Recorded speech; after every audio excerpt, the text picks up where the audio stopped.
सर्व महापुरुषांना महामातांना इथं अभिवादन करून आजच्या या विचार मंचावर आपले सर्वांचे युवा असं म्हटलं तरी कमी रडणार नाही. त्यांच्या व्याख्यानात न जाता तुम्ही त्यांना ऐकणार आहोत. मी आमचे डॉक्टर यशवंत गोसावी साहेबांचं इथं मी खरं स्वागत करतो का तुम्ही तुमच्या वेळात वेळ इथं दिल्याबद्दल, आज या रमाईच्या पवित्र स्थानावरती तुम्ही इथं आल्याबद्दल तुमचं मी मनापासून स्वागत करतो. या विचार मंचावर श्रीमती लताताई राजगुरू आमच्या आईसाहेब यांचंही इथं आगमन झालं, त्यांचंही मी इथं स्वागत करतो. तसेच आमचे युवराज बनसोडे साहेब आहेत, त्यांचेही मी खूप मनापासून स्वागत करतो. डाळिंबे ताई असतील, तसेच आर के लोंढे साहेब असतील. आणि या कार्यक्रमाला दरवेळेस चांगलं स्वरूप देण्याचं काम ज्या ज्या व्यक्तींनी केलेलं आहे, पण त्याच्या मागं सर्वात मोठी ताकद ह्या पूर्ण भूमीवर जे एकदम चांगल्या पद्धतीने दरवेळेस तुम्हाला हे आकर्षित दिसण्याचं काम हे कोणी केलं असेल तर हे विठ्ठल सर गायकवाड, त्यांचंही मी तर मनापासून स्वागत करतो. आणि माझे सगळे प्रिय बंधू आणि भगिनींनो, आज तुम्ही ह्या कार्यक्रमामध्ये इथं आल्याबद्दल, खरं तर हा कार्यक्रम सलग 1 तारखेपासून तर आज हा 7 तारखेवरती त्याचं संपन्न होत राहिलेलं आहे. काय सांगू मी, कुठून सुरुवात करू, मला हेच शब्दच कमी पडतील असा हा कार्यक्रम असतो. गेल्या 10वा महोत्सव असला आपल्या रमाईचा. या महोत्सवाचे जर तुम्ही 10 कार्यक्रम इथेच बघितले तर 100 कार्यक्रम 10 वर्षामधले फक्त इकडेच आलेले, तर 365 दिवस या भूमीवरती दरवेळेस कार्यक्रम घेण्याचे कुठले काम केले असेल तर ह्या स्मारक समितीच्या माध्यमातून दरवेळेस केलेलं आहे. त्यांचं मी मनापासून कौतुक करतो, स्वागत करतो. आणि या महोत्सवाचा जर तुम्ही विचार करायला गेलात तर ही जगाची आहे, ही रमाई आहे.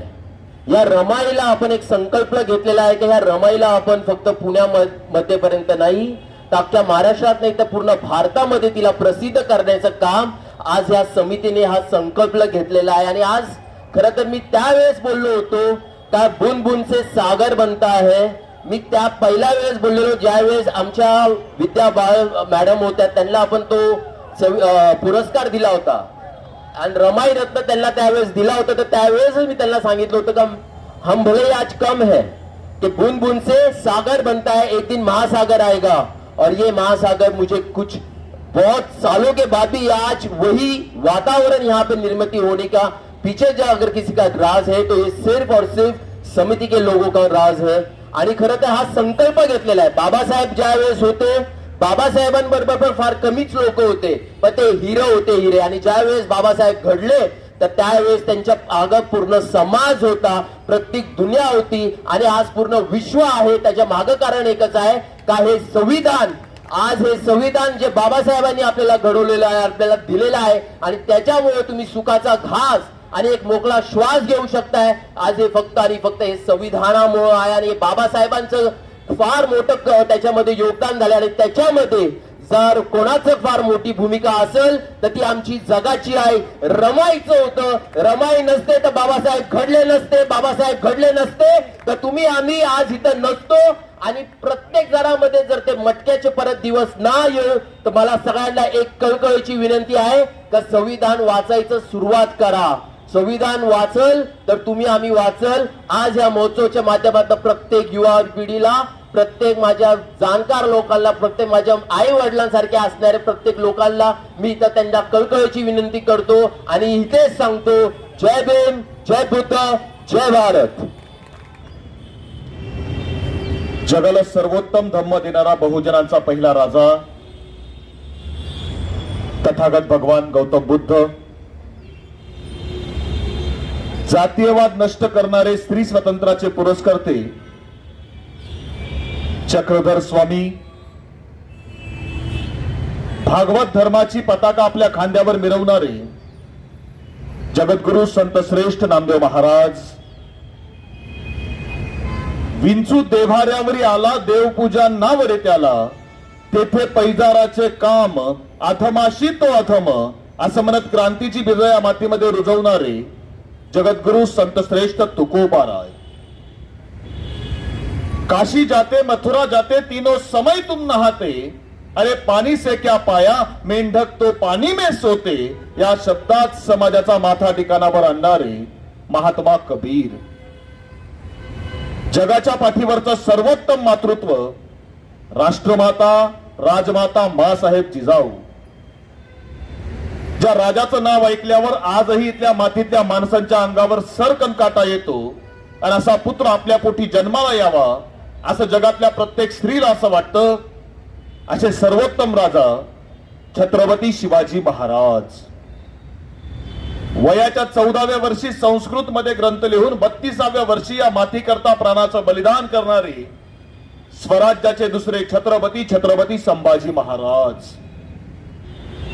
पुण्यामध्ये येऊन शनिवार वाडा बांधणाऱ्या नादान पेशव्यांना गरजणारे की तट मातीचे नाही तर छातीचे करायचे असतात आणि छातीचे तट करायची हिम्मत या मातीमध्ये कुणा ऐऱ्या गैऱ्यामध्ये नाही, ती इथल्या बहुजन समाजामध्ये आहे हे ठणकावून सांगणारे लोक राजा राजर्षी छत्रपती शाहू महाराज. विद्येविना मती गेली, मती विना नीती गेली, नीती विना गती गेली, गती विना वित्त गेले आणि वित्ताविना शूद्र खचले. हे सगळे अनर्थ एका अविद्येने केले. या शब्दात विद्येचं महत्व जगासमोर मांडणारे राष्ट्रपिता महात्मा ज्योतिराव फुले.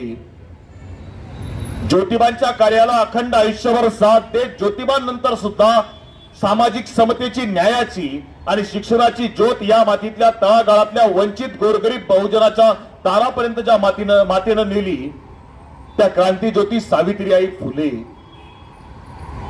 मी प्रथमता आणि अंतिमता भारतीय आहे आणि भारतीयच राहणार असं म्हणत ज्या युगपुरुषांनी भगवे, हिरवे, निळे, पिवळे असे सगळे झेंडे बाजूला सरत या मातीमध्ये तिरंग्याला सर्वोच्च स्थान दिलं ते भारताचे महान सुपुत्र विश्वरत्न डॉक्टर बाबासाहेब आंबेडकर.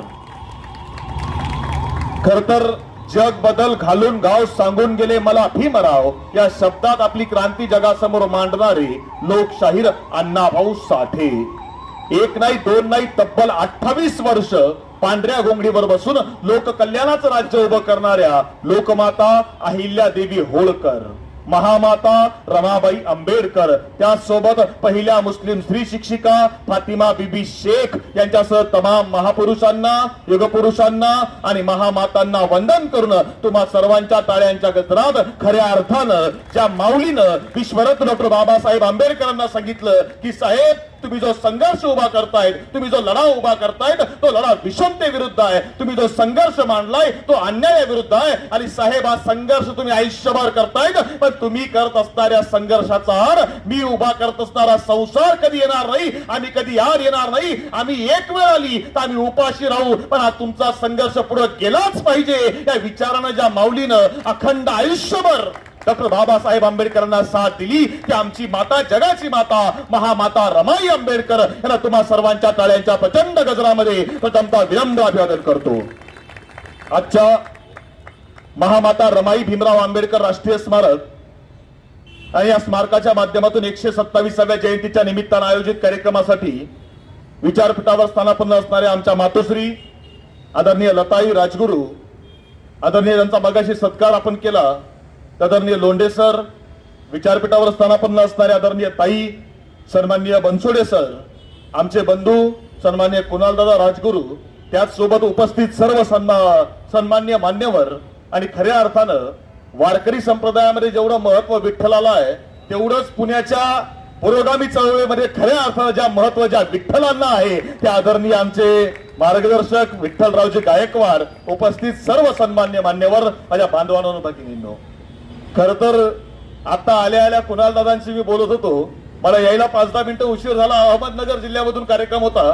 आज एका राजकीय पक्षानं रमाईंच्या जयंतीच्या निमित्तानं कार्यक्रम ठेवला होता. तो कार्यक्रम संपून मी इकडं पुण्याकडे येत असताना सकाळची आठवण आहे, कार्यक्रमाच्या ठिकाणी पोहोचलो आणि कार्यक्रमाच्या ठिकाणी पोहोचल्या एक छोटस पोरग गेटवर घ्यायला आलो होतं. अनेक कॉलेजची शाळेतली मुलं होती.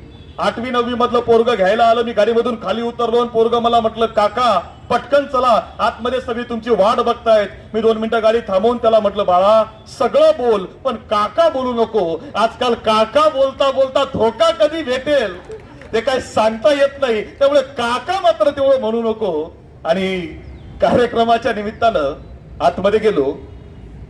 जरा आतमध्ये गेल्यानंतर सुंदर कार्यक्रम चालू होता आणि कार्यक्रमाच्या ठिकाणी एक राजकीय नेता त्या ठिकाणी आलेला आणि त्यांचं चाललं होतं काय, रमाबाई आंबेडकरांचा आज जयंती आहे, रमाबाई आंबेडकरांच्या जयंती आहे, रमाबाईंच्या जयंती आहे. मी 2दा 3दा 4दा ऐकलं आणि व्याख्यानामध्ये मी त्यांना समजावून सांगितलं की दादा ठीक आहे, तुम्ही रमाबाई आंबेडकर म्हणतात, पण एक गोष्ट काळजावर करून ठेवा आणि एक गोष्ट समजून घ्या की स्त्री ही क्षणासाठी बाई असली तरी ती अनंत काळासाठी आई असते. आणि रमाई इथल्या 9 कोटींची आई आहे. आणि ज्यावेळी वेळ पडला, प्रसंग पडला, त्यावेळी आमची रमाई बाबासाहेबांची सुद्धा आई झाली. त्यामुळे पुढच्या वेळी रमाबाई म्हणण्याऐवजी जर रमाई म्हटलं तर ते अधिक उचित ठरेल, कारण रमाई या मातीतल्या करोडोंच्या बहुजनांच्या आई आहेत आणि त्यांचा इतिहास हा या मातीतल्या प्रत्येकापर्यंत गेला पाहिजे हे तेवढ्या करता विचारधारा आहे. कारण आज आई या देशामध्ये, या मातीमध्ये स्त्रियांना किती सन्मान मिळतोय हे तुम्ही आम्ही बघतोय. म्हणजे भारतीय राज्यघटनेनुसार बाबासाहेबांनी स्त्रियांना अधिकार दिले. भारतीय राज्यघटनेमध्ये स्त्रियांना बाबासाहेबांनी सन्मान, उचित न्याय, समान अधिकार बाबासाहेबांनी दिला. पण आज देशामध्ये ती परिस्थिती आम्हाला दिसत नाही. म्हणजे परिस्थिती अशी आहे की भारताच्या संसदेचं ज्यावेळी उद्घाटन झालं, सेंट्रल विस्टा तिचं नाव ठेवलं गेलं आणि ज्यावेळी सेंट्रल विस्टाचं उद्घाटन चालू होतं त्यावेळी माझ्यासारख्याची नजर भारताच्या प्रथम नागरिक असणाऱ्या, महामहिम असणाऱ्या एका महिलेला सुद्धा होती की बाबासाहेबांनी स्त्रियांना समान अधिकार दिला होता, पण देशाचं प्रथम नागरिकत्व असणारी स्त्री आम्हाला त्या ठिकाणी कुठंच दिसत नव्हती. मी म्हटलं ठीक आहे, इथं नसेल बोलवलं, राम मंदिराचं उद्घाटन झालं 22 जानेवारीला, किमान राम मंदिराच्या कार्यक्रमात तरी आमच्या देशातल्या एखाद्या स्त्रीला समान अधिकार दिला पाहिजे, पण तिथं सुद्धा आम्हाला स्त्री कुठं दिसली नाही. हा अधिकार बाबासाहेबांनी त्या काळात दिला होता आणि रमाई बाबासाहेबांच्या सोबत आयुष्यभर उभ्या होत्या. कारण हे सोपं नाहीये. एवढ्या संख्येनं माता भगिनींनो, तुम्ही इथं बसलायत ना, डॉक्टर बाबासाहेब आंबेडकरांचा जन्म होण्याच्या आधी आणि बाबासाहेबांनी हे संविधान लिहिण्याच्या आधी या मातीमध्ये स्त्रियांचं आयुष्य असं होतं की असं म्हटलं जायचं, पावसानं जोडलं तर जायचं कुठं आणि नवऱ्यानं मारलं तर निघायचं कुठं. बाबासाहेब आंबेडकरांचा जन्म या मातीमध्ये झाला आणि बाबासाहेब आंबेडकरांनी मनुस्मृती जाहीररित्या जाळली आणि भारतीय संविधान लिहिलं. आणि त्यानंतर आमची महिला माता भगिनी म्हणायला लागली, नवऱ्यानं जोडलं तर पोलीस स्टेशनला जायचं आणि पावसानं जोडलं तर आरोशाला जायचं. हे बाबासाहेबांमुळे शक्य झालं, हे रमाईच्या त्यागामुळे शक्य झालं. आणि तुम्ही आम्ही त्या रमाईची लेकरं आहोत, तुम्ही आम्ही त्या महामातेची लेकरं आहोत. कारण जर बाबासाहेबांच्या सोबत रमाईनं साथ दिली नसती, माझा साधा प्रश्न आहे, काय त्याग केला असेल? म्हणजे तुम्ही आम्ही माता आहेत, तुम्ही आम्ही मुलाला जन्म देणाऱ्या, मुलाला घडवणाऱ्या माता आहेत. आमची रमाई महामाता आहे. याचं कारण काय असेल? याचं कारण ज्यावेळी तुम्ही आम्ही चालतो ना, त्यावेळी लक्षात येतं की डॉक्टर बाबासाहेब आंबेडकर हे बॅरिस्टर आहेत. त्या काळात आजही कुठल्या पोलीस स्टेशनच्या बाहेर, एखाद्या कोर्टाच्या बाहेर जाऊन बघा, वकिलांची संपत्ती जी आहे किंवा वकिलांचा पैसा जो आहे, वकिलांकडे येणारा पैसा हा प्रचंड असतो. बाबासाहेब आंबेडकर त्या काळामधले एकमेव असे वकील आहेत की ज्या वकिलाचा कोर्टामधला युक्तिवाद ऐकण्याकरता वेगवेगळ्या न्यायालयातले न्यायाधीश कोर्टात गर्दी करायचे, असा भारतामधला एकमात्र वकील आहे. त्या वकिलाचं नाव आहे डॉक्टर बाबासाहेब आंबेडकर. या बाबासाहेबांनी जर वकिली करायचं ठरवलं असतं तर प्रचंड पैसा कमवता आला असता. किती पैसा कमवला असता? बाबासाहेबांनी जेवढा पैसा कमवला असता तेवढा पैसा रमाईला करताही दिला असता. बाबासाहेब कायदा मंत्री होते, प्रचंड पैसा कमवता आला असता. बाबासाहेब राजकारणामध्ये होते, बाबासाहेब समाजकारणामध्ये होते. बाबासाहेबांनी कॉमर्सच्या डिग्र्या घेतल्या होत्या.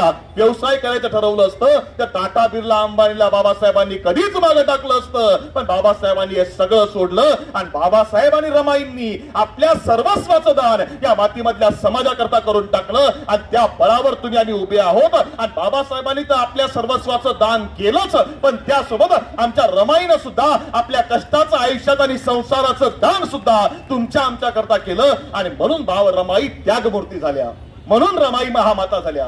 आणि म्हणून रमाईंचा जो विचार आहे हा या मातीतल्या शेवटच्या घटकापर्यंत पोहोचला पाहिजे, तेवढ्याकरता तुमचा आमचा प्रयत्न आहे. सातत्यानं गेली अनेक वर्ष विठ्ठलराव दादा असतील, आमच्या लताई असतील किंवा कुणाल दादा असतील किंवा ही संपूर्ण टीम असेल, गेली अनेक वर्ष या ठिकाणी रमाई महोत्सव साजरा करते. या ठिकाणी राष्ट्रपतींच्या हस्ते पुतळ्याचं अनावरण त्यांनी केलं. हे सगळं करत असताना विचार एक आहे काय की रमाईचा इतिहास हा जगासमोर गेला पाहिजे, रमाई जगासमोर गेल्या पाहिजेत, रमाई जगाला समजल्या पाहिजेत. कोण रमाई, काय इतिहास सांगायचा, काय केलं असं या मातीनं? खर तर एका सामान्य गरीब कुटुंबामध्ये जन्माला आलेली स्त्री, एका आई वडिलांच्या पोटी जन्म घेतला आणि घरामध्ये 4 भावंड, 3 बहिणी, 1 भाऊ आणि त्यामध्ये दुसऱ्या नंबरला असणारी आमची रमाई. मोठ्या बहिणीचं लग्न झालं आणि त्यानंतर दुर्दैवानं आईचा मृत्यू झाला आईच्या मृत्यूनंतर वडिलांनी अंथरूण पकडलं आणि वडिलांनी अंथरूण पकडल्यानंतर वडिलांनीही सुद्धा या जगाचा निरोप घेतला. ही अनाथ झालेल्या भावंडांना घेऊन मामा मुंबईमध्ये आले. मुंबईमध्ये आल्यानंतर 8-9 वर्ष वयाची रमाई आणि या रमाईकडे लक्ष गेलंय ते एके दिवशी त्या मामांना भेटायला आलेल्या रामजी सकपाळांचं. आणि रामजी सुभेदारांनी ठरवलं की इतकी सुंदर असणारी, इतकी चंचल असणारी, कामामध्ये इतकी प्रवीण असणारी ही जी मुलगी आहे, ही मुलगी आपल्या भीमा करता आपण नेली पाहिजे. आणि रमाई करता भीमराव रामजी सुभेदारांनी मागणी टाकली. आणि बघता बघता मुंबईच्या त्या मासळी बाजारामध्ये बाबासाहेबांचं आणि रमाईचं लग्न झालं आणि संसाराला सुरुवात झाली. बालवयामध्ये झालेला विवाह, त्या काळामध्ये बालवयामध्ये विवाह केला जायचा. आणि बघता बघता संसाराला सुरुवात झाली. पण रमाईंच्या लक्षात आलं की आपला जो पती आहे, आपला जो नवरा आहे, हा इतरांपेक्षा वेगळा आहे. क्रांतीची ज्योत जगाच्या काळजामध्ये पेटवणारा आपला नवरा हा आपल्या सोबत आहे. आपला संसार केवळ बाबासाहेबांची नाही आहे, आपला संसार या मातीमधल्या वंचितांची गाडल्या गेलेल्या माग असलेल्या प्रत्येकाशी आहे, इथल्या सर्वांशी आहे. आणि आपल्याला तो निभावून न्यायचा आहे. आणि रमाईनं तो पुढे न्यायला सुरुवात केली आहे. आणि रमाईचा हा विचार जो आहे, हा विचार रुजवण्यामध्ये सगळ्यात मोठी भूमिकाची आहे ती रमाईंचे सासरे म्हणजे बाबासाहेबांचे वडील ही रामजी सुभेदारांची आहे. बाबासाहेब ज्यावेळी शिक्षण घेत असताना रामजी सुभेदारांच्या घरामध्ये वातावरण हे पुरोगामी आहे. रामजी सुभेदार हे महात्मा ज्योतिराव फुले यांच्या सोबत काम करणारे कट्टर विचारांचे कार्यकर्ते आहेत. आणि रामजी सुभेदारांनी आपल्या सुनेला म्हणजे रमाईंना सावित्रीबाई सांगायला सुरुवात केली आहे, महात्मा फुले सांगायला सुरुवात केली आहे, ज्या कबीर पंथामध्ये काम केलं तो पंथ सांगायला सुरुवात केली आहे. आणि रमाईंना रामजी सुभेदार आपल्या मुली समान वागवत तिला सांगतायत की रमा रमा, ज्या मातीत तुम्ही आम्ही वाढतोय त्या मातीमध्ये महात्मा फुलेंनी काम केलंय, त्या मातीमध्ये सावित्रीबाईंनी काम केलंय. आणि महामातेनं केलेलं काम बाळा तो वारसा तुम्हा आम्हाला पुढे न्यायचा आहे, पुढे चालवायचा आहे. काय काम केलं होतं या मातीमध्ये सावित्रीबाईने? काय वारसा होता सावित्रीबाईंचा? हा वारसा ज्यावेळी तुम्ही आम्ही बघतो ना माझ्या भगिनींनो, खूप तुम्हाला सांगणार नाही सावित्रीबाईंनी दगडधोंडे खाल्ले, सावित्रीबाईंनी शिक्षणाकरता काय काय केलं, अनाथाची मुलं सांभाळली, रस्त्यावर टाकलेली मुलं सांभाळली, पलीकडे येरवड्याच्या ब्रिज आहे त्या ब्रिजवर फेकून गेलेली मुलं सुद्धा, शंतनू, कबीर, कर्ण, यशवंत अशी अनेक नावाची मुलं सावित्रीबाईंनं सांभाळली. त्याच्यापेक्षा सगळ्यात मोठं काम तुम्हाला सावित्रीबाईंचं सांगतो जे रामजी सुभेदार रमाईला सांगायचे. रमा, पुण्यामध्ये प्लेगची साथ आलेली आणि या पुण्यामध्ये आता कोरोनाचा काळ तुम्ही आम्ही अनुभवलाय. कोरोनाच्या काळामध्ये परिस्थिती अशी होती की माणूस माणसाच्या जवळ जायला जाता तयार नाही. म्हणजे आपण अनुभवलेली गोष्ट आहे की नवरा कोरोना पॉझिटिव्ह असला तरी बायको जवळ जायला तयार नाही, बायको पॉझिटिव्ह असली तर नवरा जवळ यायला तयार नाही. लांबूनच गोळ्या, लांबूनच औषधं, म्हणजे जोपर्यंत रिपोर्ट नील येत नाही तोपर्यंत जवळ यायचंच नाही. ही कोरोना मधली परिस्थिती होती. त्या काळामध्ये पुण्यामध्ये प्लेगची साथ आलेली आणि या प्लेगच्या साथीमध्ये माणसाच्या काखेमध्ये गाठ यायची आणि गाठ आली का माणूस तात्काळ ताप यायचा आणि 2च दिवसामध्ये माणूस दगावायचा. पण त्या काळामध्ये आज डॉक्टर तरी आहेत, त्या काळामध्ये इथल्या बहुजन समाजावरती कोणी उपचार करत नव्हतं. अरे अंगाला हात कोण लावणार यांच्या गरीबाच्या, अस्पृश्यांच्या अंगाला हात कोण लावणार हा सगळ्यात मोठा प्रश्न आहे. मोठ्यांकरता उच्चवर्णीयांकरता डॉक्टर होते पण गरीबाकरता, अस्पृश्यांकरता, मागं राहिलेल्यांकरता इथं एकही डॉक्टर पुढे यायला तयार नव्हता. त्यावेळी सावित्रीबाईंनी 28 नोव्हेंबर 1890 ज्योतिबांचं निधन झालंय आणि ज्योतिबांनंतर सावित्रीबाईंनी सत्यशोधक चळवळ हातामध्ये घेतली आहे. रामजी सुभेदार आपल्या सुनीला सांगतायत, रामजी सुभेदार सांगतायत रमा, त्या काळात सावित्रीबाईनं काम करायला सुरुवात केली आहे. आणि सावित्रीबाईंनी लष्करामध्ये डॉक्टर असणारा आपला मुलगा यशवंत ज्योतिराव फुले याला स्टार केली आहे की बाळा आज जर ज्योतिराव असते तर पुण्यामध्ये अस्पृश्य समाजाचे हे हाल झाले नसते. तू एक काम कर, तू लष्करामध्ये डॉक्टर आहेस ना, त्या नोकरीचा राजीनामा दे आणि तर पुण्यामध्ये ये, त्या गोरगरिबांकरता तुला पुण्यात दवाखाना चालू करावा लागेल. आणि आपल्या आईचा शब्द मुलानं प्रमाण मानला आणि मुलानं ती लष्करामधली नोकरी सोडली आणि यशवंतरावांनी पुण्यामध्ये दवाखाना थापसता चालू केला. आणि ज्या लोकांना प्लेग झालाय त्या लोकांना सावित्रीबाई दवाखान्यात घेऊन जायच्या, ऍडमिट करायच्या, उपचार करायच्या. असं अनेक दिवस काम चालू आहे. पलीकडच्या ससाने माळ्यावरती तो दवाखाना आहे. आणि एके दिवशी सावित्रीबाईला समजलंय की पलीकडं मुंडव्यामध्ये एक गायकवाड नावाचं कुटुंब आहे. या गायकवाड कुटुंबामध्ये अस्पृश्य समाजामधलं कुटुंब आहे आणि या कुटुंबातल्या सगळ्यांना प्लेगची लागण झाली आहे. आणि त्या कुटुंबामध्ये पांडुरंग गायकवाड नावाचा एक लहान मुलगा आहे, तो खूप आजारी आहे.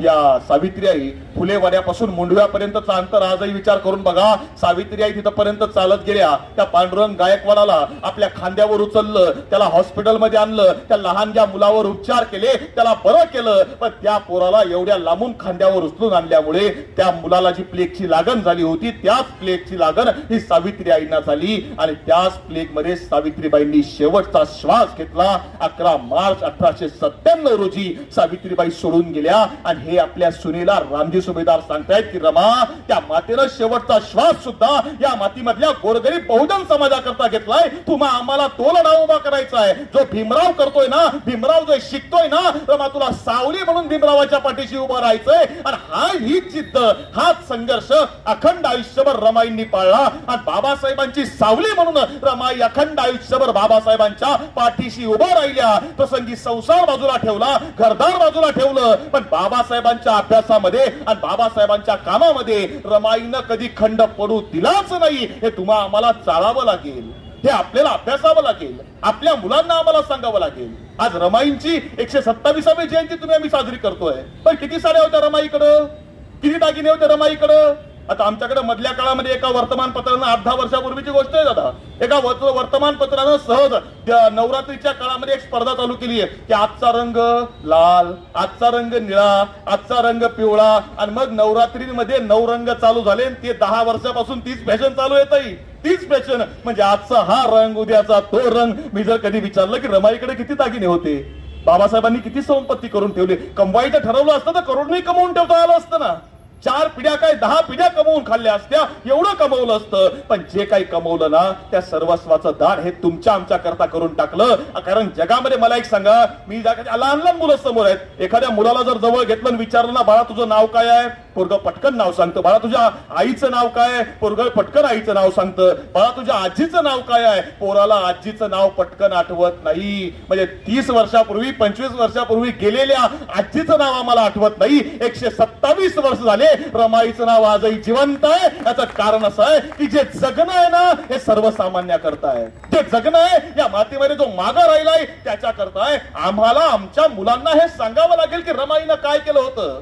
बाबासाहेब अमेरिकेला शिकायला गेले आणि बाबासाहेब अमेरिकेला शिकायला गेले असताना बाबासाहेबांचा रमेश नावाचा जो मुलगा आहे, त्या मुलाचा मृत्यू झालाय. आणि बाबासाहेबांनी रमेशचं तोंड सुद्धा बघितलेलं नव्हतं. म्हणजे रमाई गर्भवती असताना बाबासाहेब अमेरिकेला शिकायला गेले आणि रमाई त्याच काळामध्ये मुलाचा जन्म झाला, मुलगा जन्माला आला, मुलाचं नाव ठेवलं गेलं. पण दुर्दैवानं त्या काळामध्ये उपचार मिळाले नाही. रमेश गेला. रमाईनं बाबासाहेबांना पत्र लिहिली. रमाईने लिहिलेली पत्र जर तुम्ही कधी वाचलीत ना, तर आपल्या डोळ्यामधून खळाखळा अश्रू वाहिल्याशिवाय राहत नाही. त्यानंतर पुन्हा बाबासाहेब या मातीमध्ये MA PhD होऊन आले. भारताच्या इतिहासामध्ये अस्पृश्य समाजामधून MA PhD होऊन अमेरिकेत शिकून आलेला पहिला विद्यार्थी आहे. अरे जगा वेगळं स्वागत झालं आणि रमाईला वाटलं अरे संसार फुलला माझा. पण त्यानंतर 1920 साली बाबासाहेबांनी पुन्हा लंडनला शिकायला जायचा निर्णय घेतला आणि रमाई विचार करायला लागली की आता कसं होणार कसं. बाबासाहेब बॅरिस्टर झाले होते आणि बाबासाहेबांनी ठरवलं की पुन्हा लंडनला शिकायला जायचंय. बाबासाहेब लंडनला शिकायला निघून गेले आणि बाबासाहेब लंडनला शिकायला गेल्यानंतर बाबासाहेबांचा जो मुलगा आहे गंगाधर हा आजारी पडलाय. अनेक दिवस गंगाधर आजारी आहे आणि रमाई बाबासाहेबांना पत्र लिहित आहेत आणि पत्रामध्ये रमाई लिहित आहेत की गंगाधर आजारी आहे. अनेक दिवस झाले गंगाधरवरती उपचार झाले पाहिजेत, पण पैसा तेवढा मिळत नाहीये. मी रोज सकाळी उठतीये, पैसा कमवतीये, पैसा आणतीये, पण तेवढ्या पैशानं घरातला संसार चालत नाही. काय करावं मला कळत नाहीये. काहीतरी करता आलं तर बघा. रमाईने हट्ट नाही केला. रमाईने सांगितलं नाही तुम्हाला यावंच लागेल, तुम्हाला हे बघावंच लागेल, तुम्हाला हे करावंच लागेल. नाही मागितलं रमाईने सांगितलं जर काही करता आलं ना तर या करता करा. आणि तिकडून बाबासाहेबांनी पत्र पाठवलंय, प्रिय रामू. बाबासाहेब प्रिय रामू म्हणतायत. प्रिय रामू, तू जो संसार चालवतेस ना, हा संसार चालवणं एवढं सोपं नाहीये, याची जाणीव मला आहे. पण रामू, एक गोष्ट तुला मी सांगतो की मी जरी लंडन मध्ये शिकत असलो तरी आज परिस्थिती अशी आहे की मी एक वेळ जेवण करतोय आणि एक वेळ जेवणामध्ये मी या ठिकाणी माझे दिवस ढकलतोय. एक वेळ ब्रेडचा तुकडा किंवा पापड खाऊन मी या ठिकाणी दिवस काढतोय. रामू, मला मदत पाठवणं शक्य नाही, पण तू संसार नेटानं चालवशील याची मला खात्री आहे. बाबासाहेबांचं पत्र वाचलं आणि रमाईच्या डोळ्यामधून खळाखळा अश्रू ओघळले की या मातीमध्ये करोडो लोक ज्या महापुरुषावर विश्वास ठेवतात, तो महापुरुष इथल्या समाजाची प्रगती व्हावी, इथल्या लोकांना जगण्याचा समान अधिकार मिळावा, समाजामध्ये वावरण्याचा, लिहिण्याचा, बोलण्याचा, वाचण्याचा, ऐकण्याचा, जगण्याचा अधिकार मिळावा. त्याकरता एक वेळ जेवण करतोय, एक वेळ. आणि एक वेळ जेवण करणारा माझा नवरा तर त्या ठिकाणी जगतोय ना, तर मला सुद्धा संसार नेटानं चालवावा लागेल. आणि रमाई संसार नेटानं चालवतायत, पण दुर्दैवानं उपचार झाले नाहीत आणि अन्नधान्य मिळत नव्हतं. एके दिवशी बाबासाहेबांच्या आत्या मीराबाई घरी आल्यात. त्यांनी सांगितलं, रमा तर मुलगा अंगावर दूध पितोय, पण 3 दिवस झाले घरामध्ये खायला काही नाहीये. रमा एक काम कर, तू जरा दुकानदाराकडे जा, म्हणजे त्याला काहीतरी सांग की आमचे साहेब आले की आम्ही तुला पैसे परत देतो, तुला काहीतरी उसळवार दे म्हणावं. रमाई म्हटल्या ठीक आहे, जाऊन बघते. रमाई दुकानदाराकडे गेल्या. त्याला सांगितलं, दादा आमचे साहेब लंडनला गेलेत, उच्च शिक्षण घ्यायला गेलेत. साहेब तिकडून परत आले तर तुला पाहिजे तेवढे पैसे आम्ही तुझे परत देतो, फक्त आम्हाला थोडा तांदूळ उसळवार देतो का? दुकानदार म्हटला, रमाई घेऊन जा ना, दुकान तुझंच आहे. दुकानदारानं तांदूळ मोजला, रमाईच्या हातावर ठेवला. पण तांदूळ रमाईच्या हातावर ठेवत असताना दुकानदार रमाईला सांगतोय की ताई तुला एक विचारू का? म्हटले काय? तुझ्या साहेबाला काही कळतं का? म्हटले काय झालं? म्हटले इथं कुटुंबाला खायला मिळत नाही आणि तिकडे शिकायला जायची काय गरज होती? रमाईनं काय केलं, तो तांदूळ तसाच घेतला, उचलला, त्या दुकानदाराच्या अंगावर तसाच फेकला आणि त्याला सांगितलं, अरे तुला कळणार नाही, तुला समजणार नाही की माझे साहेब काय संघर्ष करतायत. ज्यावेळी आमचे साहेब तिकडून लंडनहून शिकून इथं भारतामध्ये परत येतील आणि इथं आल्यावर त्या झोपलेल्या समाजामध्ये क्रांती घडवतील ना, तेव्हा तुला समजणार आहे की आम्ही उपाशी पोटी का जगत होतो म्हणून. आणि त्यानंतर अवघ्या काही दिवसांमध्ये रमाईच्या त्या मुलाचं म्हणजे गंगाधरचं निधन झालं. समाज जमलाय सगळा, लोक जमली आणि सगळी लोक, एक पुढारी आलाय पटकन, म्हटलं अरे बाबासाहेबांना कळवलं का? बाबासाहेबांना तार केली का? आणि तसं आतमध्ये घरात असणारी रमाई वेगानं बाहेर आली आणि कडाडली, खबरदार जर कोणी बाबासाहेबांना कळवलं तर. एकानं विचारलं, ताई बाबासाहेबांना का कळवायचं नाही? मुलगा मरण पावलाय, बाबासाहेबांना सांगावं लागेल ना. रमाई म्हणते, अरे नाही रे, जर बाबासाहेबांना आपल्या मुलाच्या मृत्यूची बातमी आपण कळवली, हे वर्तमान कळवलं, तर बाबासाहेबांना दुःख वाटेल, बाबासाहेबांना वाईट वाटेल. आणि बाबासाहेबांना वाईट वाटलं तर अभ्यासामध्ये खंड पडेल. आणि बाबासाहेबांच्या अभ्यासात जर खंड पडला तर समाजात क्रांती घडवता येणार नाही. त्यामुळे बाबासाहेबांना कुणीही कळवू नका. रमाईनं मुलाच्या मृत्यूची बातमी 3 महिने लपवून ठेवली आहे. का? तर बाबासाहेबांच्या अभ्यासामध्ये खंड पडायला नको म्हणून. समाजाला वाईट वाटलं आणि कोणतरी म्हटलं, अरे या मुलावर अंत्यसंस्कार करायचे तर जरा नवीन कपडे आणा. रमाईला काय करावं कळत नव्हतं. रमाई आतमध्ये गेली, आपली जुनी साडी बाहेर काढली, त्या साडीचा पदर फाडला, त्या पदरामध्ये त्या पोराला गुंडाळलं आणि त्या पोरावर अंत्यसंस्कार झाले. आणि अंत्यसंस्काराच्या वेळी समाज जमलाय, लोकांना वाईट वाटतंय की बाबासाहेबांनी आमच्याकरता एवढं केलं, आम्ही काहीतरी केलं पाहिजे ना बाबासाहेबाकरता, आम्ही काहीतरी दिलं पाहिजे. सगळा समाज एकाला 1-1 रुपया 2-2 रुपये गोळा करायला सुरुवात झाली आहे. 1000 रुपये गोळा केले, 1000 रुपये. आणि ते 1000 रुपये थैलीमध्ये टाकले. ती थैली आणली, रमाईच्या हातात दिली आणि रमाईला सांगितलं, आई तुम्ही आमच्याकरता खूप करता, बाबासाहेबांनी आमच्याकरता खूप केलं, असं करा, हे पैसे घ्या आणि तुमचा संसार तुम्ही चालवा. रमाईनं काय सांगावं? रमाईनं सांगितलं, अरे या पैशाची गरज मला नाही, पलीकडे बाबासाहेबांनी अनाथ मुलांकरता हॉस्टेल चालू केलंय आणि बाबासाहेब नसल्यामुळे 4 महिन्यापासून त्या हॉस्टेल मधल्या मुलांना किराणा मिळत नाहीये. हे पैसे घ्या आणि त्या मुलांना द्या आणि तिथं किराणा आणून द्या, त्या मुलांना जेवू घाला, कारण ती मुलं जगली पाहिजेत, हे बाबासाहेबांचं स्वप्न आहे. जर ठरवलं असतं पैसा स्वतःला घ्यायचा तर घेता आला असता, नाही घेतला. या मातीतल्या शेवटच्या घटकापर्यंत मदत केली आहे, या मातीतल्या शेवटच्या माणसापर्यंत मदत केली आहे. तेवढ्या करता केली, हे सांगावं लागेल तुम्हाला आम्हाला. तर बाबासाहेब अखंड आयुष्यभर या मातीत समाजासाठी जगले, पण बाबासाहेबांनी जो संघर्ष केला तेवढा संघर्ष रमाईच्या वाटेला आला.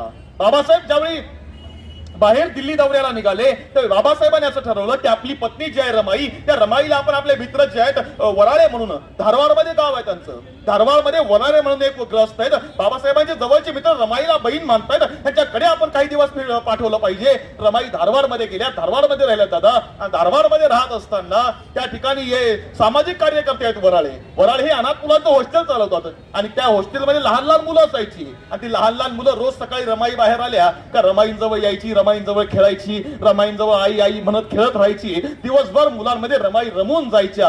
पण 2 दिवस झाले, 3 दिवस झाले, ही मुलं काही कुठं दिसेनात, मुलं येत नव्हती खेळायला. रमाईंनी त्या वराळींना विचारलं, दादा मुलं का येत नाहीत? एवढी दिवस मुलं सोबत खेळली, आता मुलं का दिसत नाहीत? वराळ्यांच्या डोळ्यामध्ये पाणी आलं. त्यांनी सांगितलं की आई आई अनेक दिवस झाले ही मुलं आपण इथं शिकवतोय, पण 1-1.5 महिन्यापासून हॉस्टेलमध्ये किराणा नाहीये आणि किराणा नसल्यामुळे या मुलांना खायला काही मिळालं नाही. 2 दिवस झाले मुलं उपाशी आहेत आणि त्यामुळे ही मुलं उपाशी मुलं खेळतील कसं? रमाईला वाईट वाटलं. रमाईंनी हातामध्ये सोन्याच्या बांगड्या होत्या, त्या बांगड्या काढल्या, वराळ्यांच्या हातावर टेकवल्या, सांगितलं या बांगड्या मोडा, याचे पैसे आणा आणि पहिल्यांदा किराणा आणा आणि त्या मुलांना खाऊ घाला, ती मुलं जेवली पाहिजेत. नाईलाजानं वराळेंनी त्या बांगड्या रमाईंच्या मोडल्या, त्या किराणा आणला, त्या मुलांना जेवू घातलं आणि जेवू घातल्यावर ती मुलं पुन्हा खेळायला यायला लागली आणि खेळता खेळता ती मुलं रमाईंना आई म्हणता म्हणता रमाई रमाई म्हणायला लागली आणि रमाई अखंड विश्वाच्याच रमाई झाल्या. हा इतिहास आहे, हा वारसा आहे, हा तुम्हा आम्हाला आपल्या मुलांना सांगावा लागेल, तुम्हा आम्हाला आमच्या पुढच्या पिढ्यांना द्यावा लागेल. कारण मला आनंद आहे आई, मी या ठिकाणी दरवर्षी कार्यक्रमाला येतो ना, महिलांची संख्या मोठ्या पद्धतीने असते. का असते? कारण चळवळी ज्या आहेत ना या महिलांनी उभ्या केल्यात, चळवळी महिलांनी उभ्या केल्या. पुरुषांनी नेतृत्व केलं, पण चळवळी महिलांच्या बळावर उभ्या आहेत, तुमच्या त्यागावर उभे आहेत, तुमच्या संघर्षावर उभे आहेत. या पुण्याच्या मातीमध्ये महात्मा ज्योतिराव फुले यांनी संघर्ष केला असला तरी महात्मा फुलेंच्या पाठीमागं हातामध्ये पुस्तक घेऊन चालणारी आमची सावित्री आईच होती. या पुण्यामध्ये छत्रपती शिवाजी महाराजांनी शमशेर हातामध्ये घेऊन 12 बलुतेदार 18 पगड जातीचं राज्य जरी उभा केलं असलं तरी या शिवबांना शिक्षण देणारी आमची जिजाऊच होती. या पुण्यामध्ये या मातीमध्ये होळकरांचं राज्य जरी निर्माण झालं असलं तरी होळकरशाही मल्हारराव होळकरांनी जरी उभी केली असली तरी मुलगा मरण पावला, पती मरण पावला, सासरा मरण पावला, नातू मरण पावला. कुटुंबामध्ये पुरुष जिवंत नसताना सुद्धा 28 वर्ष अहिल्या देवींनी राज्य उभं करून दाखवलं. त्या अहिल्या देवी स्त्री होत्या. अरे मुस्लिम समाजातली स्त्री आज सुद्धा रस्त्यावर उघड्या येऊ शकत नाही, उतरू शकत नाही. त्या काळामध्ये मुस्लिम समाजातल्या स्त्रियांनी शिकलं पाहिजे म्हणून हातामध्ये पुस्तक घेणारी फातिमा बीबी शेख ही एक स्त्रीच होती. स्त्रियांच्या त्यागावर चळवळी उभ्या आहेत, स्त्रियांच्या कर्तृत्वावर चळवळी उभ्या आहेत. मी कायम सांगतो, बाबासाहेबांनी येवल्यामध्ये घोषणा केली की मी हिंदू म्हणून जन्माला आलोय पण हिंदू म्हणून मरणार नाही. आणि बाबासाहेबांनी ही जी घोषणा केली ते जे अधिवेशन होतं त्या अधिवेशनाचे अध्यक्ष होते अमृतराव रणखांबे. अमृतराव रणखांबे हे चळवळीमध्ये खूप मोठे कार्यकर्ते, खूप मोठा नेता, मोठा माणूस, श्रीमंत माणूस चळवळीमधला. आणि त्यानंतर बाबासाहेबांनी येवल्यामध्ये घोषणा केली आणि घोषणा झाल्यानंतर काही दिवसांमध्ये लोकसभेच्या निवडणुका लागल्या. आणि या निवडणुकांमध्ये अमृतराव रणखांबेंना असं वाटलं की नाशिक विभागामधून लोकसभेचं तिकीट जे आहे ते मला दिलं पाहिजे. आणि त्या काळामध्ये गरीब कुटुंबामधून पुढे आलेले दादासाहेब गायकवाड सुद्धा तेवढ्याच ताकदीचे होते. आणि दोघांमध्ये संघर्ष चालू झाला आणि बाबासाहेबांनी अमृतरावांना बोलावलं. बाबासाहेबांनी अमृतरावांना बोलावलं आणि अमृतरावांना बोलावल्यानंतर बाबासाहेब सांगतायत अमृतरावांना, बाबासाहेबांनी सांगितलं की अमृतराव, मी जर का तुम्हाला तिकीट दिलं तर लोक असं म्हणतील की मी श्रीमंताला जवळ केलं. तुम्ही असं करा, यावेळेस तुम्ही थांबून घ्या, मी तिकीट तुम्हाला देतो पुढच्या वेळेस. एवढ्या वेळेस माझी अशी विनंती आहे की तुम्ही दादासाहेब गायकवाडांना तिकीट दिलं पाहिजे. दादासाहेब चळवळीमध्ये मोठे कार्यकर्ते आहेत, आपण दादासाहेबांना तिकीट द्यावं. अमृतराव नाराज झाले, अमृतराव निराश झाले. म्हणजे ठीक आहे, बाबासाहेबांनी आपल्याला तिकीट दिलं नाही ना, आजपासून आपण बाबासाहेबांना सोडायचं. अमृतरावांनी बाबासाहेबांचा पक्ष सोडला, बाबासाहेबांना सोडलं. आणि ही बातमी अमृतरावांची बहीण राधाबाईला समजली आहे. राधाबाईनं काय करावं? राधाबाई आपल्या भावाकडे गेली आहे. आपल्या भावाला विचारलं, दादा मी जे ऐकलं ते खरं आहे का? म्हटले काय? म्हणजे तू बाबासाहेबांना सोडलंस? म्हटले हो, बाबासाहेबांनी मला तिकीट दिलं नाही. आणि त्यावेळी ही राधाबाई म्हणजे अमृतरावांची बहीण सांगते, दादा तुला बाबासाहेबांचं दुःख आणि बाबासाहेबांचा संघर्ष समजणार नाही रे, पण आज तू बाबासाहेबांना सोडलं ना, आजपासून तुझ्या बहिणीनं तुला सोडलं, आजपासून तू माझा भाऊ नाही आणि मी तुझी बहीण नाही. आणि दुर्दैवानं त्यानंतर अवघ्या काही दिवसांमध्ये बाबासाहेबांचे सहकारी जे आहेत अमृतराव रणखांबे यांचा मृत्यू झालाय. समाज जमलाय, लोक जमली, अमृतराव रणखांबेंचं प्रेत बाहेर आणलं गेलंय आणि लोक म्हणायला लागली एकुलती एक बहीण आहे, पण बहीण आली नाही भावाला भेटायला, बोलवा.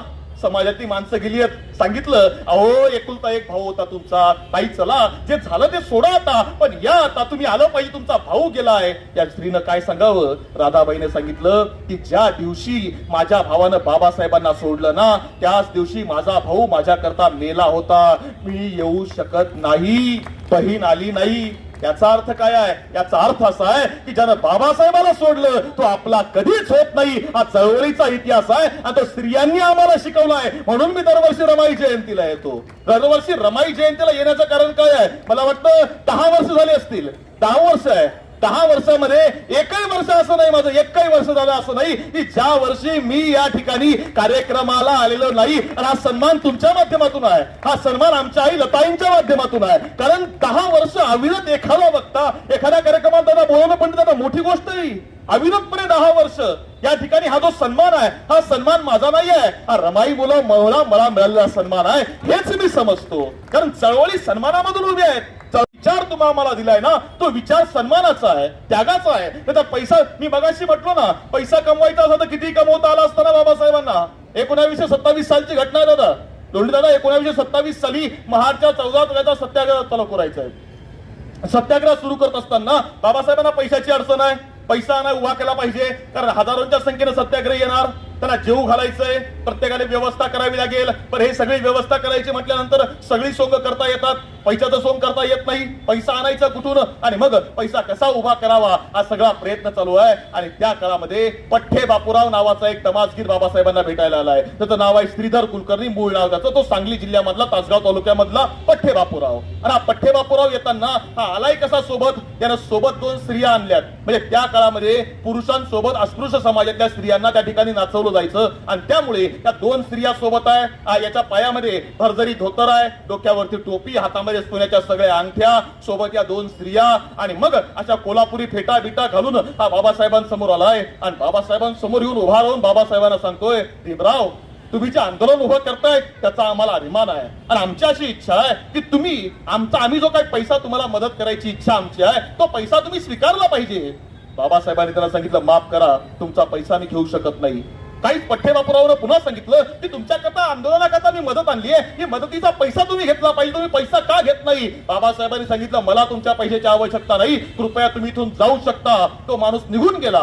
पण ज्या कार्यकर्त्याच्या माध्यमातून तो माणूस आला होता, पठ्ठे बापूराव आला होता, तो कार्यकर्ता बाबासाहेबांजवळ आला आणि त्यानं बाबासाहेबांना विचारलं, बाबासाहेब आपल्याला गरज आहे पैशाची, तुम्ही का पैसा घेतला नाही. तो आपल्याला चांगली मदत करत होता, चांगले पैसे देत होता, तुम्ही पैसे त्याचे का स्वीकारले नाहीत. आणि त्यावेळी बाबासाहेब सांगतायत, अरे माझ्या समाजातल्या स्त्रियांना नाचून त्यांच्या अंगावर उधळलेला पैसा चळवळी करता वापरण्या इतका मी नतभ्रष्ट नाही, तो पैसा मी स्वीकारू शकत नाही. कारण माझ्या समाजातल्या स्त्रियांना, इथल्या बहुजन समाजातल्या स्त्रियांना समान न्याय मिळाला पाहिजे, समान अधिकार मिळाला पाहिजे. तेवढ्या करता माझा संघर्ष आहे, त्यांना वाचाय करता माझा संघर्ष आहे, नाचवाय करता माझा संघर्ष नाही. हे बाबासाहेब ठणकावून सांगतायत.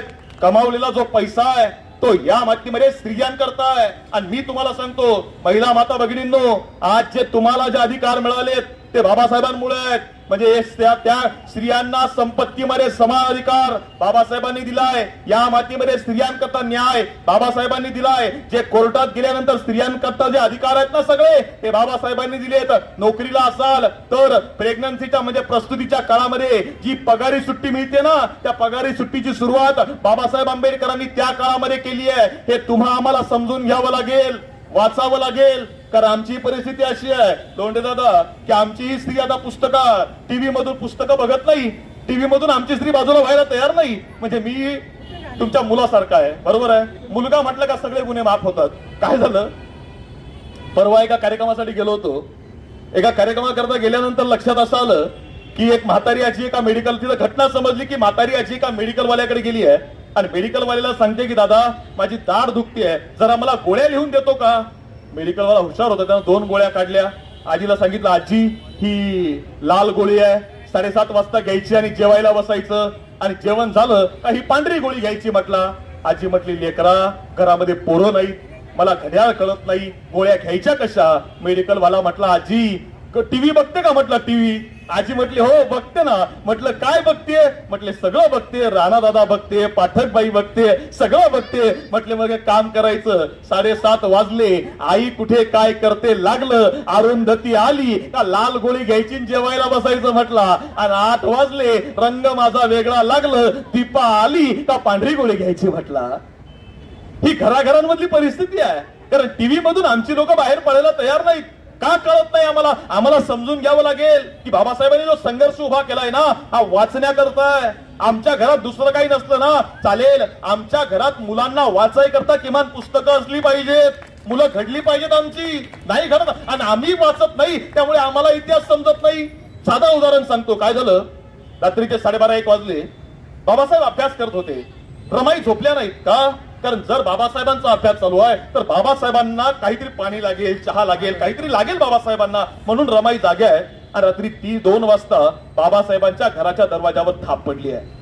रमाई खडबडून जाग्या झाल्या. एवढ्या उशिरा आपल्या घरी आलंय कोण? रमाईने दरवाजा उघडला. एक 70-75 वर्ष वयाची म्हातारी स्त्री दरवाजावर उभी होती. रमाईने विचारलं, आई तुम्ही कोण आहात आणि एवढ्या उशिरा माझ्या घरी का आलात? आणि त्यावेळी ही स्त्री सांगतेय की ताई माझा नवरा आजारी आहे, मला बाबासाहेबांना भेटायचंय, माझं बाबासाहेबांकडे अर्जंट काम आहे. आणि रमाईने सांगितलं, ताई मला सांगा ना काय काम आहे? बाबासाहेबांची मी पत्नी आहे, तुमचं काय काम आहे मला सांगा. ही स्त्री सांगते, दाई मला बाबासाहेबांनाच भेटायचं आहे. आणि हा गोंधळ बराच वेळ चालू आहे. बाबासाहेबांनी आवाज ऐकला. बाबासाहेब बाहेर आले आणि बाबासाहेबांनी विचारलं, आई कोण आहात तुम्ही? एवढा उशिरा का आलायत घरी? आणि या स्त्रीनं सांगितलं की बाबासाहेब माझा नवरा आजारी आहे, माझ्या नवऱ्याला सरकारी दवाखान्यात नेलंय, पण डॉक्टर असं म्हणतो की ओळखीचं कोणीतरी माणूस आणा, तोपर्यंत तुमच्या नवऱ्यावर उपचार होणार नाहीत. आणि बाबासाहेब तुमच्याशिवाय आमच्या गरीबाला आहे कोण? बाबासाहेब तुम्ही माझ्यासोबत आता दवाखान्यामध्ये येता का? भारतीय राज्यघटनेचा हा महान शिल्पकार रात्री 2 वाजता त्या म्हाताऱ्या स्त्री सोबत दरवाजामधून त्या दवाखान्यात जायला निघालाय. त्या म्हाताऱ्या स्त्रीचा हात पकडत तिला सांगितलं, आई चला माझ्या सोबत. आणि बाबासाहेब दवाखान्यामध्ये आले. डॉक्टरला बोलवलं. उपचार का केले नाहीत? का कसूर केली? प्रश्न विचारले, उपचार चालू केले. आणि उपचार चालू झाल्यावर पहाटे 4 वाजता बाबासाहेब घरी आलेत. पण रमाई दरवाजामध्येच उभ्या होत्या. आणि दरवाजामध्ये बाबासाहेब आल्या रमाईनं बाबासाहेबांना विचारलं, बाबासाहेब तुम्हाला एक विचारू का? म्हटले काय? बाबासाहेब त्या स्त्रीचा नवरा आजारी होता म्हणून त्या स्त्रीच्या नवऱ्याला तुम्ही डॉक्टरकडे घेऊन गेलात, तुम्ही त्याच्यावर उपचार चालू केले, त्याच्यावर उपचार करून घेतले. पण बाबासाहेब तुम्ही पण डॉक्टर आहात ना, तुम्ही उपचार का नाही केले? बाबासाहेब हसायला लागले. बाबासाहेब म्हटले, रामू तुला समजणार नाही. रमाई म्हटल्या, कसं समजणार नाही? तुम्ही समजावून सांगा की मग. बाबासाहेब म्हणतायत, रामू अगं मी माणसांचा डॉक्टर नाही, मी पुस्तकांचा डॉक्टर आहे. रमाई हसायला लागल्या. म्हटल्या, काय बाबासाहेब काय सांगतात? पुस्तकं कुठं आजारी पडतात का? बाबासाहेब म्हटले, रामू एक वेळ माणूस आजारी पडला तर दुरुस्त होऊ शकतो, पण पुस्तक आजारी पडलं तर अख्खा समाज रसातळाला जातो. आमच्याकडे तेच झालं. इथं अख्खी पुस्तकं आजारी पाडली गेली आणि आमचा इतिहासच आम्हाला समजला नाही, सांगू दिला गेला नाही. मला एक सांगा, आज पुण्यामध्ये रमाईंच्या जयंतीच्या निमित्तानं रमाई त्यागमूर्ती आहेत. तुम्ही आम्ही जे मगाशी तुम्हाला मी म्हटलोत ना, तुम्ही आम्ही जे बसलोय, तुम्ही आम्ही इथं जे आलोयत ना, त्या रमाईंच्या त्यागामुळे आहेत. बाबासाहेब जे घडलेत ना रमाईंमुळे आहेत. कधी आयुष्यामध्ये वेळ मिळाला ना, मी सगळ्या स्त्रिया माता भगिनींना सांगेल, दुसरं काही नाही वाचता आलं ना चालेल, पण एक काम करा, बाबासाहेबांनी रमाईला लिहिलेली पत्र आणि रमाईनं बाबासाहेबांना लिहिलेली पत्र जर एकदा तुम्ही वाचली ना, तर तुमच्या लक्षात येईल की संसार कसा चालवावा लागतो, विचार नवरा बायको मधलं नातं कसं असावं लागतं. हे बाबासाहेब आणि रमाईंची पत्र तुम्हा आम्हाला सांगतात. ती वाचली पाहिजेत, एकदा अभ्यासली पाहिजेत. आणि ती वाचायची असेल तर घरामध्ये पुस्तकं असायला पाहिजेत दादा. म्हणजे या कार्यक्रमाचा सगळ्यात जास्त अभिमान मला एवढ्या करताय. काय कधी दुसरं कधी म्हणजे एखादा मोठा बुके नाही ते ठरवलं तर सगळं देऊ शकतात ना. आमच्या कुणाल दादानं जर ठरवलं की नाही येणाऱ्या प्रत्येकाला बुकेच द्यायचा आहे, मोठा भाऊ हे बुके देऊ शकतील ना, हजारो रुपयाचं बुके देऊ शकतील, देऊ शकतात. पण नाही देत. ते काय देतात माहितीये? पुस्तक देतात. पुस्तक का? वाचावं लागेल तर रमाई समजणार आहे, वाचावं लागेल तर महात्मा फुले, तर बाबासाहेब, तर सावित्रीबाई. कारण आमच्या कोणत्याही महापुरुषाचा हात बघितला ना, महात्मा फुलेंच्या हातामध्ये काय असतंय? पुस्तक आहे. शाहू महाराजांच्या हातामध्ये काय आहे? आरक्षणाचा जाहीरनामा म्हणजे पुस्तकाचं पान आहे. बाबासाहेबांच्या हातामध्ये काय आहे? भारताचं संविधान आहे, जे तुमच्या आमच्या करता म्हणजे पुस्तक आहे. अण्णाभाऊ साठेंच्या हातामध्ये काय आहे? पुस्तक आहे. त्यांना माहिती आहे वाचल्याशिवाय मोठं होता येत नाही. हे आपल्या पोरांना आजच्या निमित्तानं शिकवा ही विनंती तुम्हाला करतो. कारण आमची परिस्थिती इतकी वाईट आहे. मी कदाचित तुम्हाला सांगितलं असेल, सांगितलं आहे का नाही मला आठवत नाही, पण मागच्या 2 वर्षापूर्वीची गोष्ट आहे. तर मला जालना जिल्ह्यामध्ये व्याख्यान होतं, संविधान दिनानिमित्त व्याख्यान. आता परिस्थिती अशी आहे की आमची लोक पटकन काही जय भीम म्हणत नाही. आता मला कधी कधी कळत नाही जय भीम म्हणायला काय अडचण आहे, लाज काय आहे. म्हणजे जय भीम म्हणजे काय आहे? जय भीम म्हणजे केवळ एक घोषणा नाही, जय भीम म्हणजे नारा नाही, जय भीम म्हणजे एखादं घोष वाक्य नाही. जय भीम या शब्दाचा अर्थ असा आहे की अन्याय करणारा, अत्याचार करणारा कितीही ताकदवान असला तरी त्याच्या विरुद्ध लढायची ताकद आमच्यामध्ये आहे, कारण आमच्या सोबत भीम आहे. याचा अर्थ आहे जय भीम. जय भीम हा शब्द आहे. काय काय अडचण आहे? बरेच अधिकारी भेटलेत ना, तोंडातल्या तोंडात जय भीम. अरे नीट बोल ना, मोकळं बोल, अडचण काय आहे? काय झालं? जालन्यामध्ये गेलो, संविधान दिनाचा कार्यक्रम होता आणि भव्य असे 7-8-10 हजार लोक बसलेली. आणि कार्यक्रम संपल्यावर एक मोठे अधिकारी आहेत, नाव काही सांगत नाही, ते मला भेटायला आले. मला म्हटले, सर तुम्ही बाबासाहेब आणि संविधान इतकं सुंदर मांडलत ना, माझी अशी इच्छा आहे की पलीकडे आपलं घर आहे, आपल्या घरी जर तुम्ही आलात तर बरं वाटेल. मी म्हटलं हरकत नाही, येतो ना दादा. आता एवढा मोठा अधिकारी बोलवतोय म्हटल्यावर जावं लागेल. त्यांच्या घरी गेलो, चहा घेतला, पाणी घेतलं, आणि त्यांनी घर बघितलं. 3 मजल्याचं घर, खाली पार्किंग नसते, गाड्यांना पार्किंग म्हणजे इनोवा पासून तो फॉर्च्युनर पासून तो नॅनो पर्यंत सगळ्या गाड्याच गाड्या लागलेल्या. वरच्या मजल्यावर आलो, तिथं बसलो, तर चहा घेतला. मी असं आजूबाजूला बघितलं. त्यांनी सांगितलं, काय बघताय? म्हटलं वर बघितलं, पंखा दिसत नाही. पंखा? ते म्हटले नाही सेंट्रल एसी आहे. म्हटलं पंख्याची गरजच ठेवली नाही, टॉयलेट बाथरूम सुद्धा सगळं एसी करून टाकलं. म्हटलं पंखा ठेवलाच नाही. म्हटलं अरे वा, म्हणजे तुम्ही ज्या सोप्यावर बसलेत ना, सोफा तो आसाम मधून मागवलाय. मी म्हटलं सुंदर आहे. समोर बुद्धाची मूर्ती होती. म्हटली ही मूर्ती मी बँकॉकला फिरायला गेलो होतो ना, म्हटलं तिकडून आणली आहे. म्हटलं मूर्ती हे पोर्ट्रेट दुबई मधून आणलंय. म्हटलं सगळं जे आहे ना, सगळं हे आपल्या बळावर केलंय. म्हटलं आपल्या बळावर. मनातल्या मनात म्हटलं, बाळा आपल्या बळावर नाही रे दादा, माय बापाहून भीमाचे उपकार लय आहे रे. आपण खातो त्या भाकरीवर बाबासाहेबाची सही आहे रे. अरे समजलं पाहिजे, आपण कोणामुळे आहोत? आपण त्यांच्यामुळे आहोत, त्यांच्या त्यागामुळे आहोत. आणि हा त्याग, हा विचार या मातीतल्या प्रत्येकापर्यंत पोहोचावा, त्याकरता खऱ्या अर्थानं आजचा हा कार्यक्रम आहे. मी आवर्जून या कुणाल दादा आमचे असतील किंवा आमच्या लताई असतील, या सगळ्यांचा उल्लेख तोच करेल की गेली 10 वर्ष मी तुमच्या कुटुंबाचा सदस्य आहे. मला आठवतं की या पुण्यामध्ये नवीन असताना सुद्धा तेव्हापासून तर आस्थागत म्हणजे भाई वैद्य जिवंत होते, विद्याबाळ जिवंत होत्या, किंवा पुरोगामी चळवळीत काम करणारी कित्येक माणसं असताना गेली अनेक वर्ष आपलं नातं त्या कुटुंबासोबत आहे. आणि या कुटुंबासोबत असणारं नातं खऱ्या अर्थानं म्हणजे अनेकांना माहित नसेल, त्यांना माहित असावं म्हणून सांगतो. आदरणीय लताई नगरसेविका म्हणून तुम्हाला माहिती असतील, पण लताईंच्या घरी खुद्द बाबासाहेब राहून गेलेत, हा सुद्धा इतिहास आपल्याला समजला पाहिजे. तो वारसा त्यांना मिळाला आहे, तो विचारानं तुम्ही प्रज्वलित करायचं काम करतायत. संपूर्ण कुटुंब करतोय आणि मी तुमच्या कुटुंबाचा सदस्य आहे, याचा खऱ्या अर्थानं मला अभिमान आहे. मी तुम्हाला सांगतो की इथं आलाय, इथं सुंदर पुतळ्याला अभिवादन करताय, अभिवादन करून जाणार आहात. कधी वेळ मिळाला तर राजगृह नावाचं घर बाबासाहेबांनी बांधलंय. मुंबईला कधी गेलात, गेट ऑफ इंडियाला फिरायला नाही गेलात ना चालेल, समुद्रावर नाही गेलात ना चालेल, एकदा बाबासाहेबांच्या त्या घरी जा, बाबासाहेबांचं घर बघा. बाबासाहेबांनी पुस्तकाकरता बांधलेलं घर आहे, जगातलं एकमेव घर आहे जे पुस्तकांकरता बांधलंय. आणि त्या घराची रचना इतकी सुंदर आहे ताई की त्या घरामध्ये जर गेलात तर हॉल, ज्याला आपण दिवाणखाना म्हणतो, तो हॉल इतका भव्य दिव्य आहे. झुंबर लावलेत, सुंदर असे बसायची व्यवस्था आहे. जुन्या काळामध्ये, त्या काळामध्ये टेबल खुर्च्या सगळं सुंदर आहे, अतिशय सुंदर आहे. आणि थोडं आतमध्ये गेलात की बाबासाहेबांची खोली आहे. ती खोली खूप साधी आहे, खूप साधी खोली आहे. एका पत्रकारानं बाबासाहेबांना विचारलं होतं की बाबासाहेब तुम्ही घर इतकं सुंदर बांधलं, हॉल इतका सुंदर बांधला, भव्य दिव्य हॉल केला, त्याला झुंबर लावले, चांगल्या खुर्च्या ठेवल्या, आणि पलीकडे तुमची खोली आहे, तुमची खोली साधी का ठेवली, एवढी साधी का ठेवली? आणि त्यावेळी बाबासाहेबांनी उत्तर दिलं, याचं कारण असं आहे की माझा गावखेड्यामधला माणूस मला इथं भेटायला येणार, आणि इथं भेटायला आलेला माणूस ज्यावेळी हे घर बघणार, ज्यावेळी हॉलमध्ये तो बसणार आणि तो हॉल बघितल्यावर त्याला असं वाटणार की बाबासाहेब शिकले म्हणून बाबासाहेबांना एवढं सुंदर घर बांधता आलं, त्यामुळे तो शिकणार, त्याच्या मुलांना शिकवणार, आणि म्हणून मी हॉलची रचना एवढी सुंदर केली आहे. मग बाबासाहेब तुमची खोली साधी का? त्यावेळी बाबासाहेब सांगतायत की मी जर का श्रीमंतीत जगायला लागलो, आलिशान घरात जगायला लागलो, मोठ्या घरात जगायला लागलो, तर गाव खेड्याच्या बाहेर राहणाऱ्या माझ्या ग्रामीण भागातल्या माणसाचा मला विसर पडेल, आणि त्याचा विसर मला पडू नये याकरता माझी खोली मी लहान ठेवली आहे. आणि जगातलं केवढं मोठं तत्वज्ञान आहे, केवढं मोठं तत्वज्ञान आहे. हे तत्वज्ञान एकदा आचरणात आणावं हीच आपल्या सगळ्यांना विनंती करतो.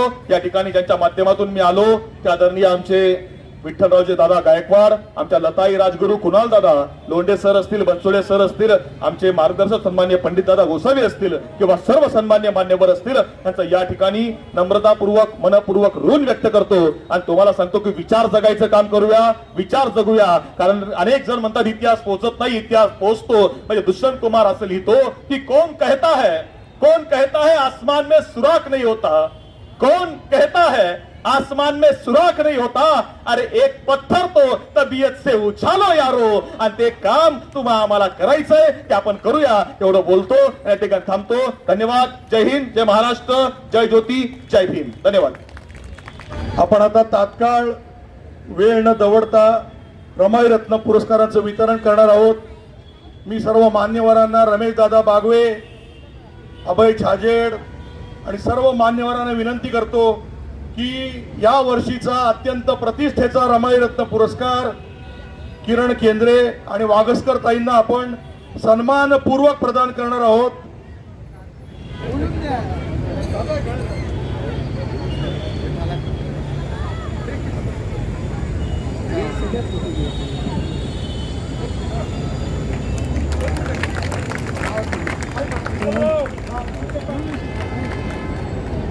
किरण केंद्रेंना विनंती की त्यांनी आपल्याला जो पुरस्कार मिळालेला आहे त्यामागे त्यांची काय भावना आहे ती व्यक्त करावी. किरण केंद्रे.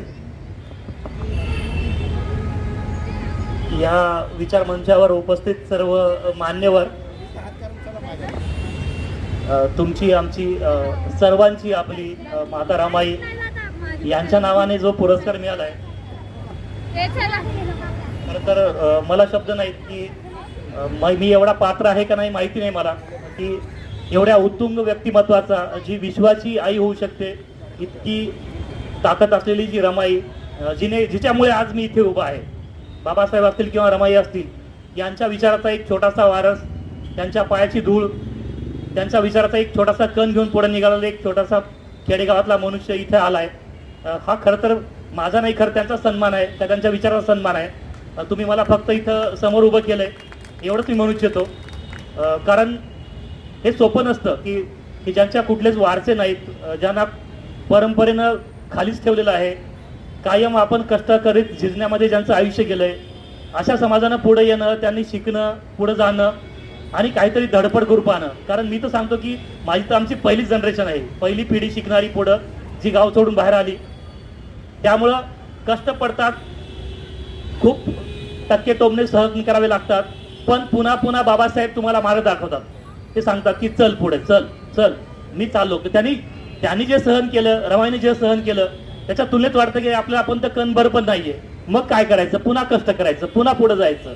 मी परत नेहमी हेच सांगतो की शिकल्याशिवाय पर्याय नाही, काहीच पर्याय नाही. म्हणजे बाबासाहेबांनी सांगितलं, आज त्याला इतकी वर्ष लोटून गेली, पण हे संपलंय का तर नाही संपलं. कारण अजूनही आपण तिथेच बराच अजून खूप प्रगती केलेली नाहीये.